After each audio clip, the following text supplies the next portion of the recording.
പ്രകാശമേ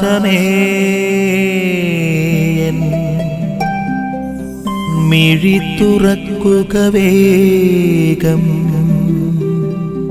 ഈശോ മിശിഹായിലേറെ പ്രിയപ്പെട്ടവരെ, ഇന്ന് ദൈവ വചനഭാഗത്ത് നമ്മൾ കണ്ടുമുട്ടുക ശിക്ഷഗണത്തെ പ്രേക്ഷിത വേലയ്ക്ക് അയക്കുന്ന ഈശോ മിശിഹ. അവർ തങ്ങളുടെ പ്രേക്ഷിത വേലയുടെ ഒരു ഫീഡ്ബാക്ക്, എന്തനുഭവമാണ് ഉണ്ടായതെന്ന് പറയാൻ വേണ്ടി പരിശ്രമിക്കുന്ന ശിഷ്യഗണത്തെയും നമ്മൾ കണ്ടുമുട്ടുന്നുണ്ട്. നിങ്ങൾ ഏതെങ്കിലും ഒരു നഗരത്തിലോ ഗ്രാമത്തിലോ പീഡിപ്പിക്കപ്പെടുമ്പോൾ മറ്റൊന്നിലേക്ക് ഓടിപ്പോകുവിനെന്ന് പറയുന്ന ഈശോ, പ്രേക്ഷിത വേല അതിൻ്റെ ഫലസമൃദ്ധിയിലെത്തുക അത് സ്വീകരിക്കപ്പെടുന്ന ഇടങ്ങളിലാണ് എന്നുള്ളതാണ്.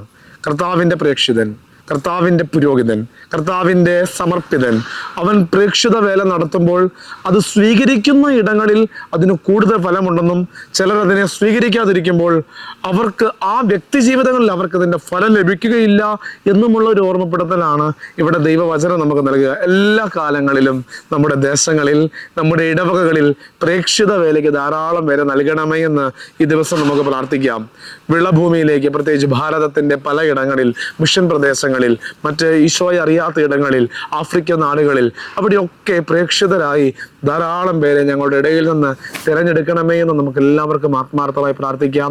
പ്രേക്ഷിതനായ ഈശോ മിശിഹ നമ്മുടെ പ്രേക്ഷിത പ്രവർത്തനങ്ങളെ, സഭയുടെ പ്രേക്ഷിത പ്രവർത്തനങ്ങളെ ശക്തിപ്പെടുത്തട്ടെ എന്ന് പ്രാർത്ഥിക്കുകയും ചെയ്യാം. പ്രേക്ഷിത വേലയ്ക്ക് അനുകൂലമാക്കപ്പെടുന്ന സാഹചര്യങ്ങൾ നമ്മുടെ ജീവിതം വഴി നമ്മുടെ ദേശങ്ങളിലൊക്കെ ഒരുക്കുവാനുള്ള കൃപയ്ക്ക് വേണ്ടി കൂടി നമുക്ക് പ്രാർത്ഥിക്കാം.